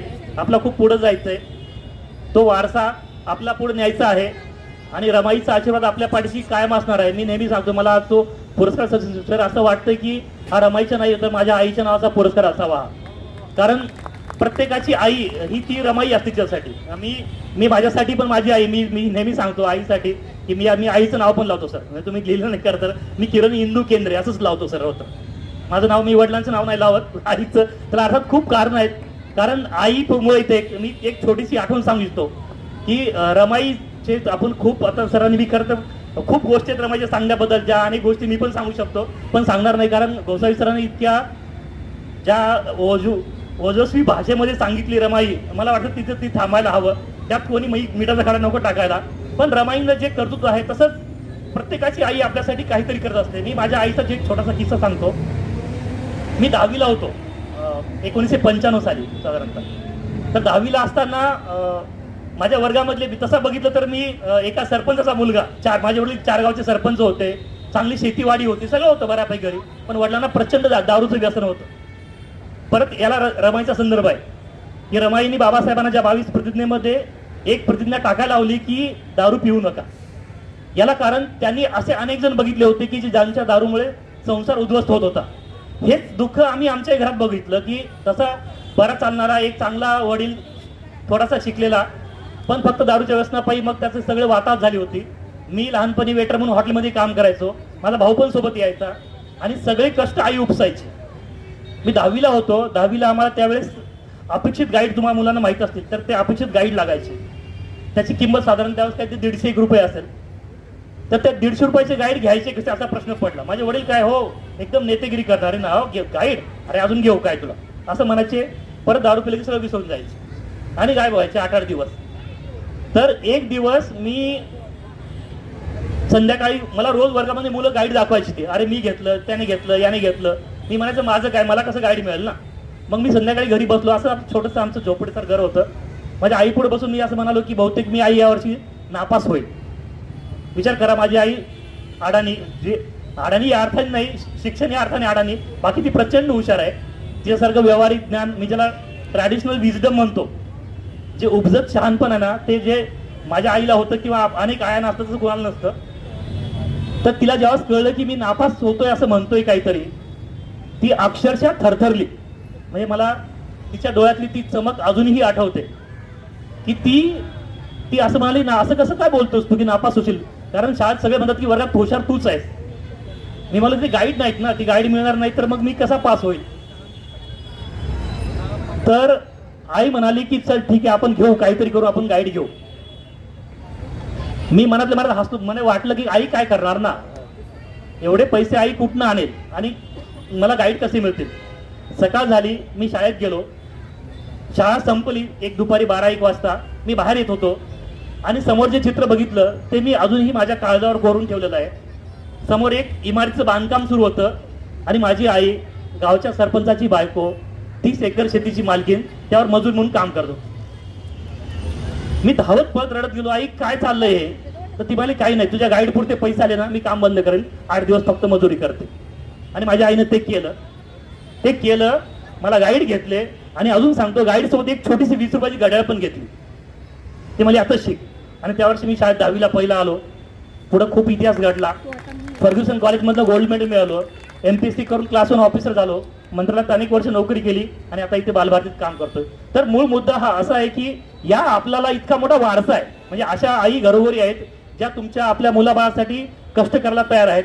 फक्त आपल्याला तो वारसा, ती जाण ठेवून पुढे जायचंय. रमाईची जाण ठेवली तर मला वाटत नाही की आपल्याला कुणाचे प्रश्न विचारावे लागतील, कारण ती अनेक प्रश्नांची उत्तर रमाई आहे, अनेक प्रश्नांची. मी मगाशी एक वाचत होतो, मला इतकं एक सुखद अशी घटना वाचता आली की बाबासाहेब जेव्हा तिकडे होते लंडनमध्ये, तेव्हा त्यांना एकदा पैशाची अडचण होती. तर यांनी गोऱ्या थापून जमा केलेल्या रकमेतनं 14 रुपये त्यांना मनी ऑर्डर केले. मला वाटतं परदेशात शिकणाऱ्या नवऱ्याला मनी ऑर्डर करणारी ती भारतातली पहिली स्त्री असणार. यापूर्वी कुठल्या बाईनी आपल्या नवऱ्याला परदेशात शिकण्यासाठी मनी ऑर्डर केली होती असं कधी ऐकवत नाहीये. तर ती रमाबाईची आपण वारस आहोत. त्यामुळे आपला वारसा इतका भक्कम आहे. रमाबाईचा वारसा नष्ट होऊ शकत नाही. वारसे कुठले नष्ट होत आहेत, ते वादविवादाचे वारसे असतील, वैचारिक प्रकांड पंडित, हे वारसे संपले. आपण अनेकांची वारसे संपताना बघितले. पण रमाईची भाषा ही काळजाची भाषा आहे. रमाईची भाषा प्रेमाची भाषा आहे. ज्याची भाषा ही करुणेची असते, प्रेमाची असते, आणि जी भाषा काळजाची असते ती कधीच नष्ट होत नाही. त्यामुळे रमाईची भाषा पण ही अशीच कायम राहणार आहे. तुम्हाला मला प्रेरणा देणार आहे. फक्त त्यातनं आपण काय काय सकारात्मक घ्यायचं हे आपल्याकडं, ही आता आपली जबाबदारी आहे. आपले अनेक मंडळी आहेत, आडकर सर आहेत, इतकर सर आहेत, आम्ही त्यांना बघतो कायम प्रेरणा देणं. माझ्यासारख्या एकदम खेडेगावातल्या आल्या मुलांना अनेक लोकांनी सहकार्य केलं म्हणून आम्ही इथपर्यंत पोहोचू शकलो. असंच आपल्याला एकमेकांना हात द्यावा लागणार आहे. पाय ओढण्यापेक्षा हात देणं कधीही श्रेष्ठ असतं आणि आपण ते लक्षात ठेवलं तरच पुढे जाऊ शकू. कारण इतकी सकारात्मकता, इतकी ऊर्जा, इतकं प्रकार ज्ञान देणारी ही माणसं आपल्याला लाभलीत. आपण त्याची वारस आहोत. तेव्हा हा वारसा आपला पुढे न्यायचा आहे. फक्त मी शेवटी आपल्याला एक गोष्ट मला रमाई याच्यात बस सांगावीशी वाटते आणि मी थांबतो. एकदा एक ऑर्केस्ट्रा सुरू होता एका ठिकाणी. म्हणजे एक विचार करा, ह्या दोघांचं नातं किंवा त्यांनी आपल्याला काय दिलं हे थोडक्यात सांगू इच्छितो मी. एका ठिकाणी एक ऑर्केस्ट्रा सुरू होता. त्या ऑर्केस्ट्रामध्ये तो गायक वादक इतका धुंद झाला होता, त्याच्या गळ्यात गुलाबाची माळ होती, गुलाब पुष्पाची माळ होती, आणि तो त्या धुंदीमध्ये वाजवत असताना ते एक एक पाकळी खाली पडत होती. तर तो नवरा जो बघणार होता, नवरा बायको दोघे ते ऑर्केस्ट्रा बघत होते. नवरा सहज कुत्सितपणे म्हणाला, मला असं वाटतं की थोड्या वेळामध्ये त्याच्या गळ्यात फक्त दोराच उडेल, त्याच्या गळ्यात फक्त दोराच उडेल. तेव्हा ती बायको सहजपणे म्हणाली की बहुतेक दोराच उडेल, पण ज्यावेळेस तो फक्त दोरा असेल त्यावेळेस तो गुलाबाच्या पाकळ्याच्या गालीच्यावर उभा असेल. त्यामुळं बाबासाहेबांच्या आणि रमाबाईच्या नात्यावरचं हे नातं हे असं ह्या दोऱ्याचं आणि ह्या गुलाबाच्या पाकळ्याचं आहे. ज्या पाकळ्याचा सुगंध आम्ही भोगतोय तो सुगंध असाच जगभर पसरत राहो, हीच या क्षणी कामना करतो. आणि माझ्यासारख्या छोट्या माणसाला तुम्ही सन्मानित केलं त्यामुळे तुम्हा सर्वांचे आभार मानतो. जय हिंद, जय भीम. वागसकरताईंना विनंती की त्यांनी आपलं मनोगत व्यक्त करावं. व्यासपीठावर उपस्थित सर्व मान्यवर आणि जमलेल्या सगळ्यांना मी रमाईच्या आपल्या या जयंतीनिमित्त प्रथम शुभेच्छा देते. रमाईंना अभिवादन देते. सर्वप्रथम माफी मागते की मला इथे यायला उशीर झाला. 2012 साली जेव्हा नगरसेविका म्हणून निवडून मी आले तेव्हा 21B हा माझ्या प्रभागात हा भाग येत होता. 2014 साली पुतळ्यासाठी जागा शोधण्याची सुरुवात झाली. आणि पुतळ्याला, आणि तोही पूर्णाकृती पुतळ्याला योग्य जागा मिळावी म्हणून सुरुवातीला आधी गार्डनमध्ये जागा बसवायचं असं चालू होतं. म्हटलं बाबासाहेबांचा पुतळा पण आपण गार्डनमध्ये बसवलेला आहे, फक्त त्या स्पेसिफिक दिवशी आपण तिकडे जातो. तेव्हा हट्ट धरला की हा पुतळा तिथे नाही, दर्शनी भागात असावा, की रोज लोकांना त्याचं दर्शन व्हावं आणि रोज रमाईंची आठवण यावी. कुठेतरी माझा हट्ट होता, तो कुठेतरी सगळ्यांनी ऐकला आणि पुतळ्याची जागा इथे ठरली.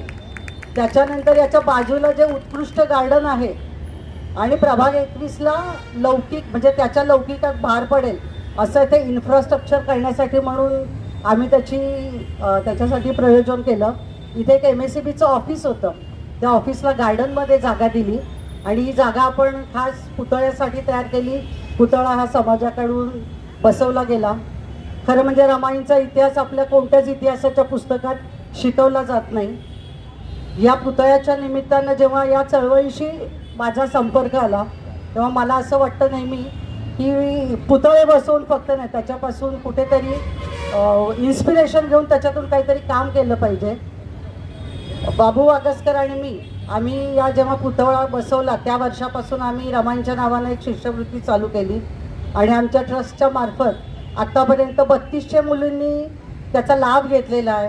दरवर्षी ज्या मुली आमच्याकडे ॲडमिशनसाठी येतात त्यांचं ॲडमिशन केलं जातं आणि त्यांचं ग्रॅज्युएशन जे काय ते ग्रॅज्युएशन पोस्ट ग्रॅज्युएशन करतील तोपर्यंत आमच्याकडून आम्ही त्यांना जी काही शैक्षणिक मदत ती करतो. जसं दादांनी सांगितलं ते खेड्यातून आले, मी तर पुण्यातच लहानाची मोठी झालेली आहे, वाड्यामध्ये लहानाची मोठी झालेली आहे, मोठं कुटुंब आणि एकच वडील शिकणारे. बाबू वागसकर असतील किंवा मी असेल, आम्हाला लोकांनी मदत केली म्हणून आम्ही शिकलो आणि इथपर्यंत पोहोचलो. त्याच भावनेतून पहिल्यापासूनच आम्ही आमच्या ट्रस्टच्या माध्यमातून वह्या वाटप असेल, दप्तर वाटप असेल, त्याचबरोबर मुलींना हे स्कॉलरशिप देणं हे कार्य आम्ही चालू केलं आणि ते अजूनही आमचं कार्य पुढे चालू आहे. जेव्हा राजकीय जीवनामध्ये मी प्रवेश केला, सुरुवातीला जेव्हा दादा मला म्हटलं गेलं की इलेक्शनला उभं राहा, मी तर नकारच दिला होता. तेव्हा कुठेतरी माझ्या धीरांनी मला समजावून सांगितलं, चांगलं जर सामाजिक कार्य करायचं असेल तर राजकीय पार्श्वभूमी असेल तर तुम्ही चांगलं काम करू शकता.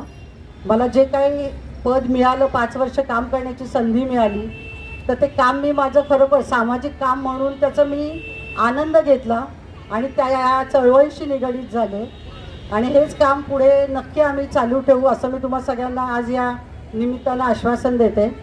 दरवर्षी या ठिकाणी मी येतेच. यावर्षी काकू आणि या तुम्ही सगळ्यांनी ठरवलं मला पुरस्कार दिलात त्याबद्दल मी स्वतःला भाग्यवान समजते. खूप मोठं कार्य नाही आहे पण नक्कीच हे कार्य पुढे चालू करण्याचं आणि मोठं चालू ठेवण्याचा आणि मोठं करण्याचा निश्चित प्रयत्न करेल. धन्यवाद.